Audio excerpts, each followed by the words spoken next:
The intersection of computer science and game theory has led researchers to highlight real-world applications which could transform societal systems. Experts hope their discoveries will have far-reaching implications for decision-making processes across all types of industries. Haris Aziz from UNSW Sydney joins us now. Haris, welcome. Can you explain what algorithmic game theory and computational social choice actually are? Absolutely, it's a pleasure to be here. So, if I was to explain it to a layperson, I would say that as a researcher, I design algorithms that facilitate cooperation and fair decision making in complex multi-agent settings. Now, as you said, you mentioned these two areas, algorithmic game theory and computational social choice. These are basically two areas of computer science that are based on an interplay or interface with two classical fields of mathematical social sciences, namely social choice theory and a mathematical field called game theory. Social choice as a field is all about collectively making fair decisions in a collective way. And game theory is a mathematical field that concerns strategic issues such as making people cooperate or incentivizing them to cooperate. Now, both of these fields are highly influential. They have received several Nobel Prizes in economic sciences. And whereas the insights from these fields are highly influential, when you want to incorporate these ideas into computer protocols or build systems, you need an optimization and an algorithmic perspective. And this is where people like us who work at the interface of these two fields, we work on. Is it a way of taking away decision making from a group of people and bringing in a computer program to make the decisions for us?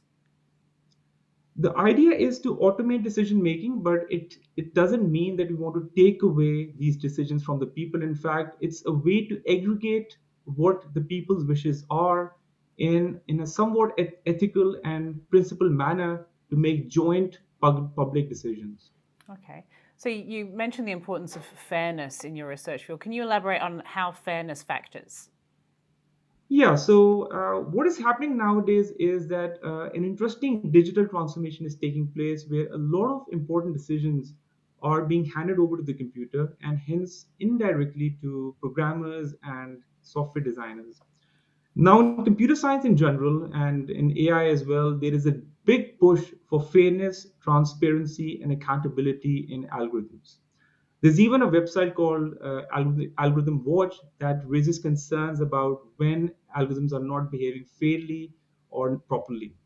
So these fairness properties are not just normative properties, they can even be legal requirements. Many governments are now putting out white papers where they specify some very vague words like an algorithm should be ethical or algorithm should be fair. How to formalize all these important aspects in a piece of code or in software is where some of our mathematical work comes into play. And what are some other real world examples? I mean, obviously, you've mentioned healthcare and government. Is there other places that this is being used? So, any kind of labor market, for example, when you're trying to match doctors to hospitals, employees to employees, schools to students, all of these are basic scenarios where you want to make sure that you're making these decisions in an important way because it can affect jobs, it can affect careers, for example. And this is where this simultaneous aspect of both an algorithmic perspective and a game theoretic perspective is highly important. Okay. And what kind of I'll ethical considerations come up when you are going into things like choosing jobs and choosing people for jobs? there are many reasons why you want to make sure that these decisions are made in an ethical way. There could be normative requirements that you want to make sure that people think that decisions had been made in a fair manner. There are even legal requirements where you don't want to have a situation, for example, where one student has been admitted to a university, but there was another student who prefers that particular university more. And in fact, the student who is envious, the university also thinks that that particular student who is envious has a higher score or a better merit. So these are the kind of situations you want to formalize in form of axioms, and you want to make sure that when you're making these decisions, you satisfy these desirable properties. These are not just normative requirements; these could even be legal requirements put forth by the government. and you don't want to be making these decisions in an illegal way. Okay, Haris, thank you so much for your time. Haris Aziz with us right here on the APAC network.